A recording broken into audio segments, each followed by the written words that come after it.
Hello, everybody. I'm going to talk to you today about how your thoughts are working for you. So, we often think when we're thinking of getting things done, we're only looking at the actions that you're taking. But today, I want to teach you how to recognize the thoughts that you're practicing, assess whether they're working well for you or not, and tools to practice new ways of thinking if they're not working for you. So, I'm Missy Hughes. I am a productivity coach and I teach you practical tips to get things done. So, after this video, go to the comments and click the link to sign up for my weekly newsletter where I give you tips every single week on how to take action now. So, 90% of our thoughts are ones that we've had before. They're on repeat. Our brain loves efficiency. So once we've done something once, it's easier to do it again. And our thoughts are no exception. So it can be as simple as I finished breakfast, I'm going to go brush my teeth now. So then that results with standing up, going to the sink, brushing your teeth. It can be as complex as someone said words to me. I have the thought they don't understand me, and I act and I start to defend myself and my position and all of the things with kind of an agitated attitude, right? So I'm sure you can think of a thing where you're like, oh, that person's going to do this, and then I'm going to feel this way, and then that's going to lead to the same result every single time. So when our thoughts are repetitive, our emotions are repetitive, and then the results, the actions that we take and the results that we get can also be repetitive. Um, it's great when you have like a really clean bill of health at your dental checkup, but it's not so great when you have relationships that suffer because of the pattern. So, how do we recognize our thoughts? I want to give you a couple of questions to ask yourself. And you want to go to places probably where you are seeing patterns. And the first question is, why am I doing this? This question can give you insight into what you're thinking. Why do I brush my teeth? Well, I like the feeling of clean teeth. I like the feeling of my dental checkups being great. I don't want my breath to smell badly. So that results in me brushing my teeth and having clean teeth. Um, but I want another thought is I want people to understand me. I think I'm a good person and I want other people to think that as well. Um, but in that case, it can sometimes lead to challenges, right? So whether it's leading to results that you like or not, why am I doing this? The second question is, do I like the results that I'm getting in this specific situation? If I am brushing my teeth, I like that I'm getting a good, clean bill of health for my mouth. If I want people to understand me and that is resulting in me being defensive or short with people or closing them off, then that's not a result that I like. That's a challenging situation. So I'm going to tell you a story.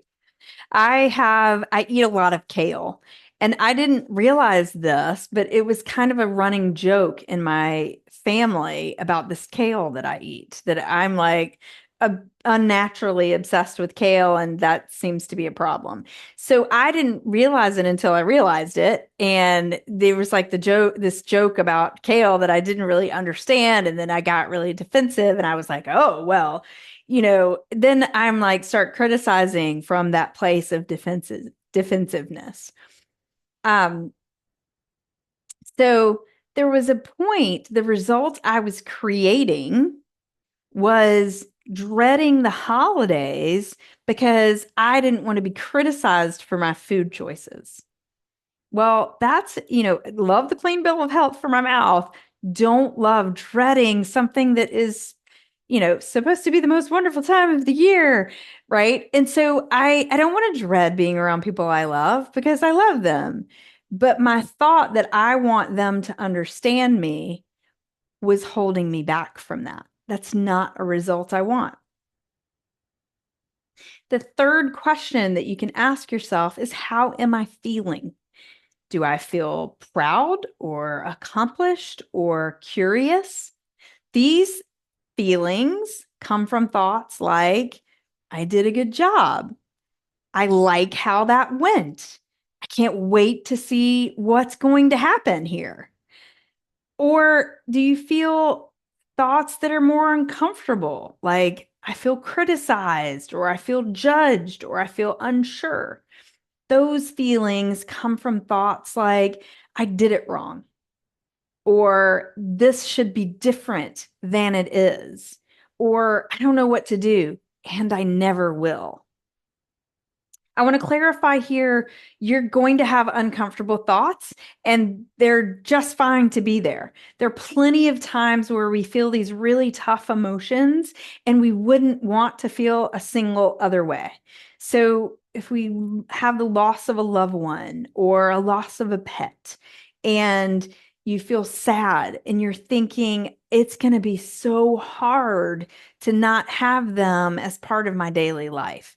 And that leads to grief. And that's exactly where you want to be. You don't want to be numb. You don't want to be excited. You don't want to be, you want to grieve that loss. And so I want to say that emotions are not right or wrong. And yet, they also can really give you an insight into what you're thinking.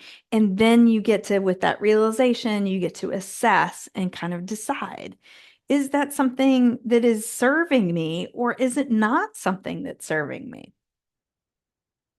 So once you identify the feeling, how you're feeling, and the results that you're getting, you can assess whether or not you want to continue on that path or consider a new one. You can ask these questions when you're at that point. What about this works well for me? In the case of maybe you have something again that you like the results, the teeth cleaning.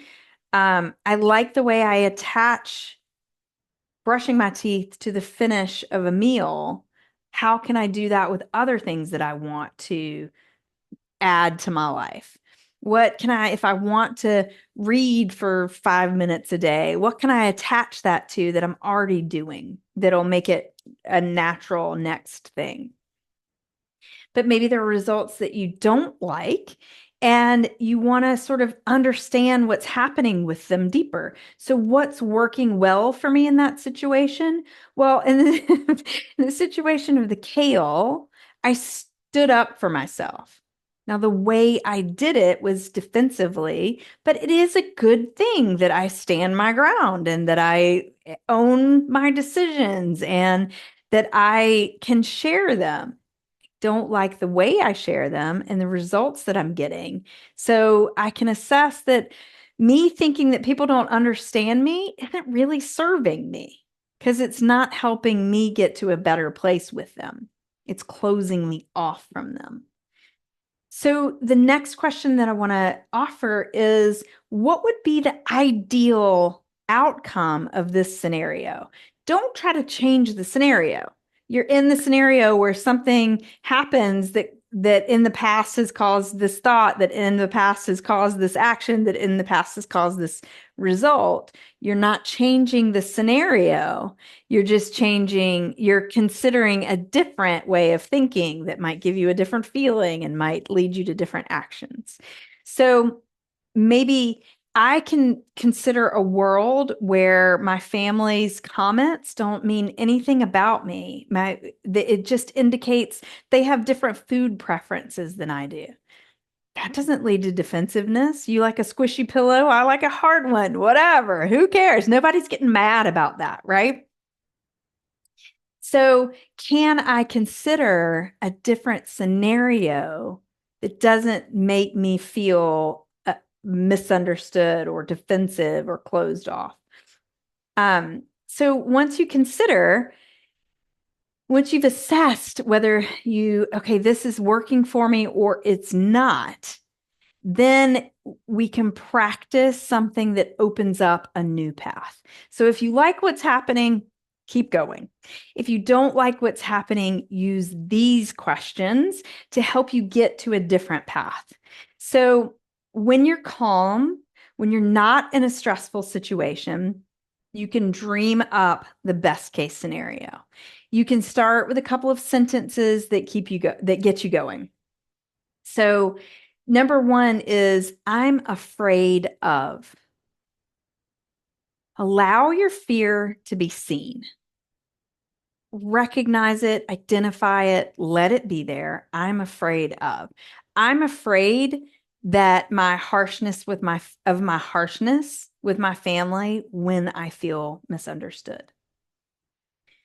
I don't like the way I show up. Number two, I'm willing to believe. I'm willing to believe that their comments come from their experience, not from mine. Brings it to a neutral place. We both have experiences. We don't have to feel any way about that, right? Um, Number three, what if this really good thing happened? What if to the positive? What if I respond to their comments in a way that I feel really proud of? So sometimes it can be hard to imagine the best case scenario in stressful situations because stress turns on your fight or flight, your survival brain, and then it kind of shuts down creativity. So your survival brain only looks at the past, what's happened in the past, as evidence of what's possible for the future. So your survival brain is looking for danger. It's looking for the bad stuff. It's not looking for the good. Your survival brain doesn't care if you're happy. Your survival brain just wants you alive. So that's not where your creativity lives. It just doesn't have that tool. It's just not the right man for the job, right? And so when you ask yourself these questions, what am I afraid of? What am I willing to believe? What if to the positive? Then you start to use your creative brain, your prefrontal cortex. When you commit to asking yourself these questions, you open up, you give your brain permission to consider a new way. You give your brain permission to get creative. So commit to, if you identify this situation that you isn't serving you, then ask yourself these three questions every day for a week. What am I afraid of? What am I willing to believe to bring that to a neutral? And what if to the positive? You can allow your brain to practice this new scenario before you're in it again. And if these triggers are on repeat, then you can consider this new possibility. It won't go the way you're imagining the first time, probably. It might, but just allowing your brain to repeat something gives it permission to do it again. So when you're doing it in your mind, then you can maybe do it in life.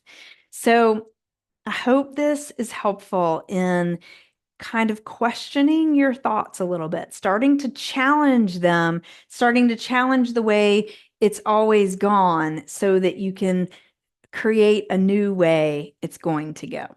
So I'll see you next week. I can't wait to help you get things done.